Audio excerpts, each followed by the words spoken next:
down the wicket. I said he could afford to be a little more aggressive. It's against back.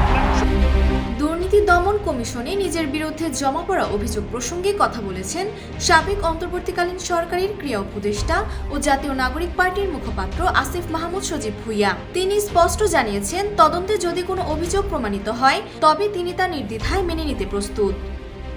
Shakib Al Hasan বাংলাদেশের jersey পরে বাংলাদেশের পতাকা বহন করার কোনো নৈতিক অধিকার তার নেই। এখন সেটা যদি দুর্নীতি হয়, কাউকে যদি খেলতে না দেওয়া দুর্নীতি হয়, তাহলে সেটার জন্য আমার শাস্তি হোক, আমার কোনো সমস্যা নেই।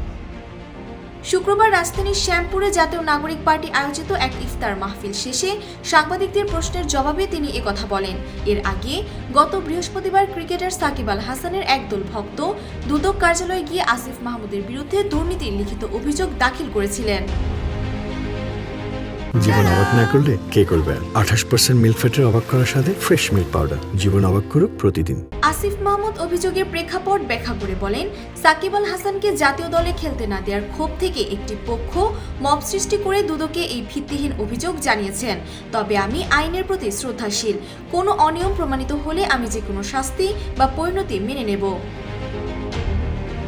ইফতার মাহফিলে আসিফ মাহমুদ তার নতুন রাজনৈতিক দল জাতীয় নাগরিক পার্টির লক্ষ্য ও উদ্দেশ্য নিয়ে কথা বলেন। তিনি জানান, তাদের দল মূলত নাগরিক সমস্যার সমাধানের মাধ্যমে দেশে নতুন ধারার রাজনীতি বিনির্মাণ করতে চায়।